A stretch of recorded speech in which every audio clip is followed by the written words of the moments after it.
ये तुम्हारा है इनडेफिनेट इंटीग्रेशन, है कि नहीं? इनडेफिनेट और क्या बताते हैं, डेफिनेट इंटीग्रेशन।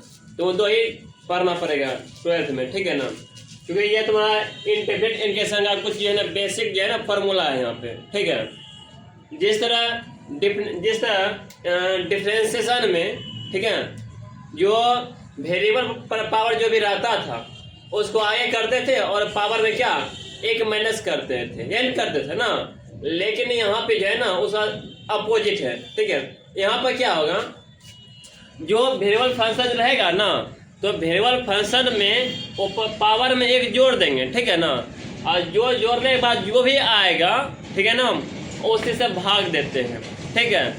और फर्क इतना ही है, इंटीग्रेशन में जोड़ना पड़ता है और क्या डिफरेंशिएशन में क्या करते थे, जो पावर जो रहता था पावर को आगे करते थे और पावर में एक माइनस करते थे, यही करते थे ना। बात यही है, ठीक है ना? आज देखो, जैसे कि यहाँ कोई वेरिएबल फंक्शन दिया हुआ है, सपोज दैट यहाँ मान लेते हैं वेरिएबल फंक्शन पावर n है, कोई संख्या मान लेते हैं n, है कि नहीं? यदि n है, इस पर क्या करते हैं बोलो, 1 जोड़ते हैं और उससे क्या बोलो भाग देते हैं, ठीक है? यहाँ पे 1/x, ठीक है, 1/x और यहाँ देख रहा है dx है, अर्थात dx जो देख रहा है मतलब 1/x जो है, इसका जो इंटीग्रेशन जो करते हैं ना dx के रिस्पेक्ट में करते हैं, ठीक है? जिस तरह वहाँ पर डिफरेंशिएशन जो करते थे वहाँ पर log x और डिफरेंशिएशन बनाते थे, 1/x आता था डिफरेंशिएशन, है कि नहीं? ठीक इसका अपोजिट है यहाँ पे, और 1/x और इंटीग्रेशन बनाएंगे और dx के रिस्पेक्ट में बनाएंगे, है कि नहीं? यहाँ पर 1/x है, यहाँ क्या होगा बोलो log x और प्लस एक कांस्टेंट अपने मन से जोड़ते हैं, कांस्टेंट, ठीक है ना? तुम सबको बता चुके हैं कांस्टेंट जो है ना a से लेकर t तक के बीच सभी जो है सभी क्या बोलो कांस्टेंट है। हम यहाँ c रखे हैं, ठीक है ना? यहाँ तुम k भी रह सकता है, कुछ भी रह सकता है, लेकिन a से t तक के बीच ही तुमको रखना पड़ेगा, ठीक है? अब यहाँ देख रहा है एक्सपोनेंशियल पावर x, ठीक है? एक्सपोनेंशियल पावर x, इसका इंटीग्रेशन बनाते हैं तो एक्सपोनेंशियल पावर x ही होता है, क्योंकि इसका डिफरेंशिएशन भी एक्सपोनेंशियल ही होता था, है कि नहीं? यहाँ इंटीग्रेशन भी एक्सपोनेंशियल ही होता है। लेकिन सपोज दैट तुम यह समझो, वहाँ पे जैसे कि यहाँ एक्सपोनेंशियल पावर x, यहाँ 2 रहेगा, डिफरेंशिएशन में क्या करते थे, ठीक है? डिफरेंशिएशन में क्या करते थे, जो पावर जो वेरिएबल पावर जो आगे जो गुणांक है उसको आगे लिखते थे, ठीक है ना? लेकिन इंटीग्रेशन में क्या करते हैं, जो x का जो गुणांक है रहेगा ना, समझा, उसको जो है भाग के रूप में लिखेंगे, ठीक है ना? अब कोई बात नहीं है, ठीक? लेकिन यहाँ पे देखना है, कोई जो है ना आगे में कुछ नहीं दिए हैं, x का गुणांक कुछ नहीं है, इसलिए एक्सपोनेंशियल हो जाता है, ठीक है ना? आगे बढ़ते हैं। यहाँ क्या देख रहे हैं, कोई कांस्टेंट पावर क्या बोलो वेरिएबल फंक्शन है कि नहीं? जब कोई कांस्टेंट पावर जब वेरिएबल फंक्शन है तो ऐसा क्या होता है, जब इसका इंटीग्रेशन बनाते हैं dx के रिस्पेक्ट में बनाते हैं, ठीक है ना? होता क्या है, जो पावर है जो दिया हुआ है उसको लिख देते हैं और उसके बाद लॉग लगाते हैं और जो कांस्टेंट है यहाँ पे वो चीज यहाँ पे लिख देते हैं, ठीक है? भाग के कंडीशन में लिखते हैं, ठीक है ना? लेकिन आपको याद होगा, यदि डिफरेंशिएशन हम जब बनाते थे किसी भी कांस्टेंट पर पावर यदि वेरिएबल फंक्शन रहता था उसको क्या करते थे, देखो यहाँ पे a पावर जैसे कि x, उसमें वहाँ डिफरेंशिएशन में क्या करते थे, जो है इसको, है कि नहीं, यह लिख देते थे और यहाँ पर log जो कांस्टेंट था वही यहाँ पर लिखते थे, यही ना? समझ बात ना? यहाँ गुणाम डिफरेंशिएशन में यही चीज जो है ना गुणाम लिखते हैं, ठीक है ना? लेकिन यहाँ पर इंटीग्रेशन में यही चीज क्या बोलो हम भाग में लिखेंगे, ठीक है ना? फर्क इतना ही है। आगे वहाँ पे साइन का कॉस होता था, लेकिन यहाँ पे इसका उल्टा है, इंटीग्रेशन में साइन का इंटीग्रेशन क्या बोलो माइनस कॉस होता है, ठीक है ना? और प्लस अपने मन से कांस्टेंट जो लगाते जाना है सभी में, ठीक है ना? ये हमको बोलना नहीं पड़ेगा, मतलब इंटीग्रेशन में कांस्टेंट लगाना पड़ेगा नहीं। तो जब इंटीग्रेशन जब बनाओगे अपने मन से ये कांस्टेंट हमेशा लगा दिया करो, ठीक है ना, तो हमेशा ठीक रहेगा। अब कॉस है, तो कॉस इंटीग्रेशन करते हैं किसके रिस्पेक्ट में, बोलो dx के रिस्पेक्ट में करते हैं, इंटीग्रेशन करते हैं। अब कॉस का क्या होगा यहाँ पर sin x हो गया, बोले कांस्टेंट अपने मन से जोड़ना ही है, ठीक है ना। उसके बाद वहाँ पे यहाँ पे देख रहा है sec square x into dx, ठीक है, dx के रिस्पेक्ट में बनाते हैं, इंटीग्रेशन बनाते हैं, इसका आता है 10x आता है कि नहीं। क्योंकि आपको याद होगा कि डिफरेंशिएशन में जब 10 का तुम डिफरेंशिएशन जब बनाता था उसमें 10 का डिफरेंशिएशन क्या आता था, बोलो sec स्क्वायर x आता था ना। इसका अपोजिट है, यहाँ पर sec स्क्वायर x दिया हुआ है, इसका पूछता है क्या, इंटीग्रेशन पूछता है sec square x into dx का, मतलब dx के रिस्पेक्ट बनाते हैं, इसका जो है ना इंटीग्रेशन क्या था, बोलो 10x प्लस कांस्टेंट, ठीक है।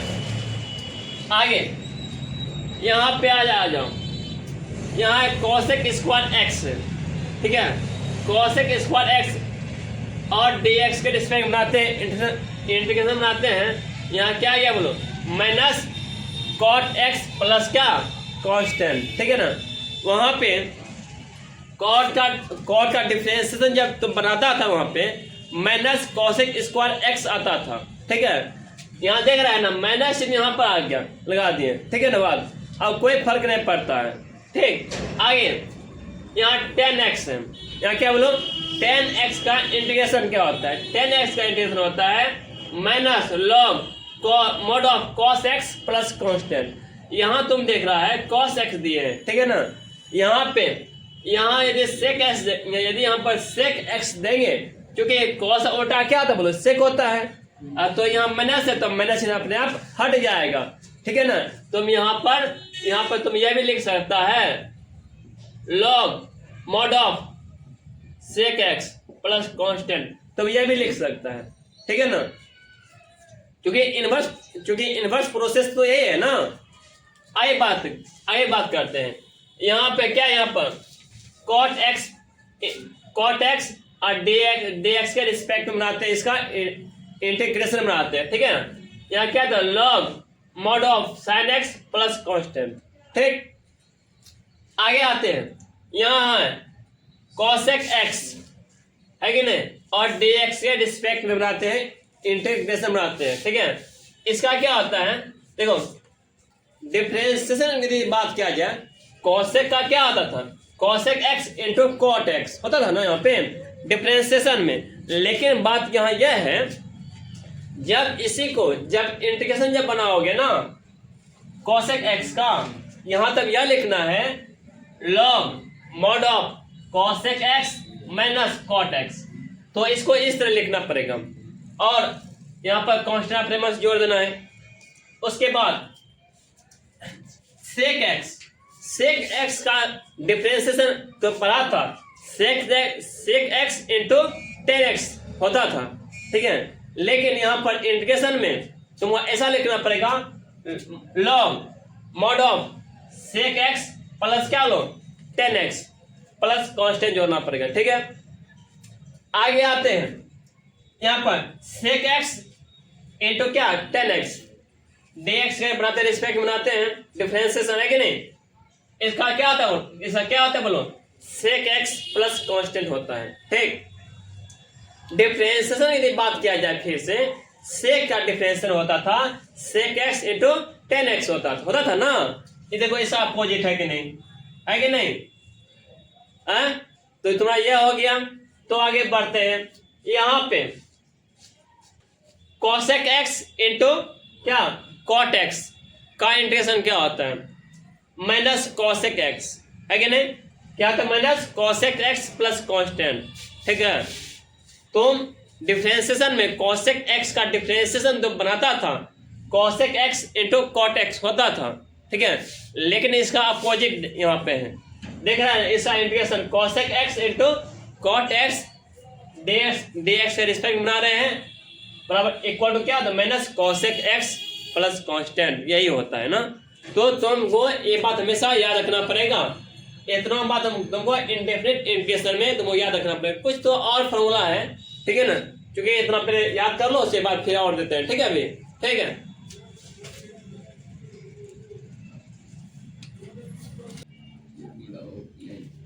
अब चलते हैं इंटीग्रेशन ऑफ 1/स्क्वायर रूट ऑफ कोई कांस्टेंट स्क्वायर है माइनस कोई वेरिएबल स्क्वायर है, ठीक है। क्या रे, कोई कांस्टेंट स्क्वायर है माइनस कोई वेरिएबल स्क्वायर है, तो होता क्या है इसका इंटीग्रेशन साइन इनवर्स एंगल में वेरिएबल बटे कांस्टेंट, मतलब साइन इनवर्स एंगल में रहेगा। ये जो वेरिएबल है, वेरिएबल बटे जो कांस्टेंट यहाँ पर है ना, वही यहाँ पर रहेगा, ठीक है, बटे रूप में रहेगा, ठीक है ना। अब प्लस कांस्टेंट जोड़ देना, ठीक। आगे integration of constant square plus variable square into dx के रिस्पेक्ट में बनाते हैं। इसका क्या होता है, देख रहे हैं प्लस है ना, कांस्टेंट स्क्वायर प्लस क्या है वेरिएबल स्क्वायर, यहाँ होता है 1/कांस्टेंट, यहाँ जो भी रहेगा कांस्टेंट स्थान पर वही डालना है 1/कांस्टेंट, ठीक है, इनटू tan इनवर्स वेरिएबल बटे कांस्टेंट, ठीक। अब तो प्लस अपने मन से डालना है एक कांस्टेंट, ठीक है ना। अब आगे इंटीग्रेशन ऑफ, ठीक है, integration of 1/x into the square root of variable square minus constant square, ठीक, वेरिएबल स्क्वायर माइनस क्या कांस्टेंट स्क्वायर, dx के रिस्पेक्ट में बनाते हैं, इंटीग्रेशन बनाते हैं, equal to constant sec inverse angle में वेरिएबल बटे कांस्टेंट, ठीक, प्लस कांस्टेंट जोड़ देना है। आगे 1/, पहली बात बोलना है क्या, इंटीग्रेशन ऑफ -1/द square root of constant square minus variable square dx के रिस्पेक्ट में बनाते हैं इंटीग्रेशन। इसका क्या होता है, cos इनवर्स एंगल में वेरिएबल बटे कांस्टेंट, ठीक है।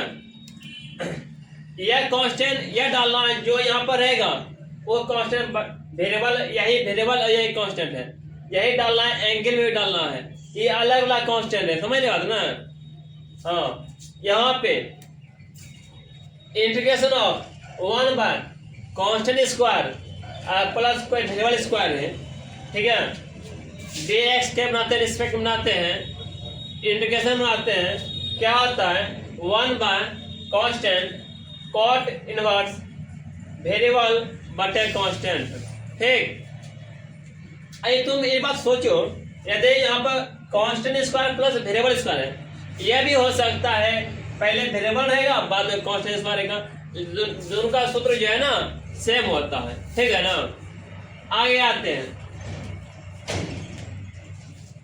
यहां देख रहे हैं इंटीग्रेशन ऑफ -1/द square root of x into x, integration of -1/x the square root of x square minus क्या, यहाँ पर कोई कांस्टेंट स्क्वायर है, ठीक है ना, ए नहीं बोलना है, यहाँ कांस्टेंट बोलना है, एक का मतलब कोई संख्या दिया हुआ रहेगा, ठीक है ना, इसलिए एक नहीं बोलना है, ऐसे बोलना है variable square minus constant square, ठीक है ना, क्योंकि तुम्हारे हिसाब में वेरिएबल का स्थान कोई चीज दिया हुआ रहेगा, कांस्टेंट स्थान में कुछ दिया हुआ रहेगा, इसलिए बोल रहे हैं। यहाँ पर ये ऐसे याद रखना है, एक्स स्क्वायर माइनस ए स्क्वायर, ऐसे याद रखना, याद हमेशा यह रखना है वेरिएबल स्क्वायर माइनस क्या लो कांस्टेंट स्क्वायर, याद ऐसे रखना है। dx से रिस्पेक्ट बनाते हैं, इक्वल टू 1/कांस्टेंट cosec inverse variable by constant, ठीक है। आगे अब ये देखो इंटीग्रेशन ऑफ, यदि रूट के अंदर कोई हो सकता है कांस्टेंट स्क्वायर है माइनस वेरिएबल स्क्वायर है, तो क्या होता है 1/2 डाल देना है, ठीक है, मतलब हाफ डाल देना है, जो वेरिएबल रहेगा यहाँ पे वही वेरिएबल यहाँ डालना है, ठीक। और उसके बाद जो चीज यहाँ पर दिया है नोट में वही चीज यहाँ पर लिख देना है, ठीक। और प्लस यहाँ डालना है 1/2 मतलब हाफ डालना है। फिर constant square sine inverse variable by constant डालना है, ठीक। एक बात याद रखो हमेशा, यहाँ पर प्लस और माइनस का जो है ना दिक्कत होता है, यहाँ प्लस डालेंगे माइनस डालेंगे, ठीक है ना। क्योंकि हमेशा याद रखना यहाँ कांस्टेंट का आगे क्या बोला प्लस है ना, इसलिए यहाँ प्लस डालना है। हो सकता है यहाँ माइनस रहेगा, देख रहा है माइनस है, यहाँ से माइनस डालना है, यहाँ देख रहा है ना। वही बात आगे है, यदि रूट के अंदर कोई वेरिएबल स्क्वायर है माइनस कोई कांस्टेंट स्क्वायर है और dx के रिस्पेक्ट बना रहे हैं, ठीक है।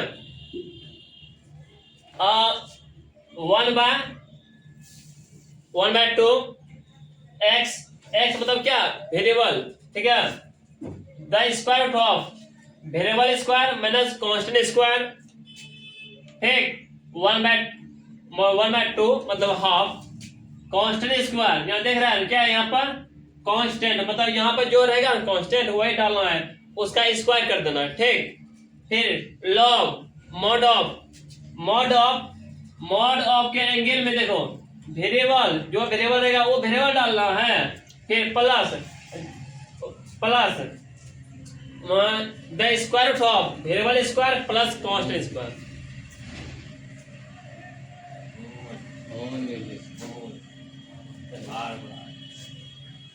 ठीक है, यहाँ देखो एक और है variable square the integration of the square root of variable square plus क्या कांस्टेंट स्क्वायर, ठीक है ना।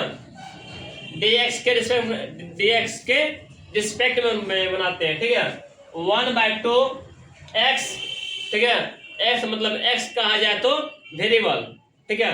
द स्क्वायर रूट ऑफ जो यहाँ पर दिया हुआ रहेगा वही चीज यहाँ पर भी लिखना है, ठीक है ना। फिर plus half constant square log mod of variable plus क्या वेरिएबल प्लस जो यहाँ पर दिया हुआ है वही यहाँ पर भी रहेगा, ठीक है। बात इतना ही है, इतना याद कर लेते हो तो कोई दिक्कत, तुम्हारा जो इंडेफिनिट इंटीग्रेशन तुम्हारा खत्म हो जाएगा, ठीक है।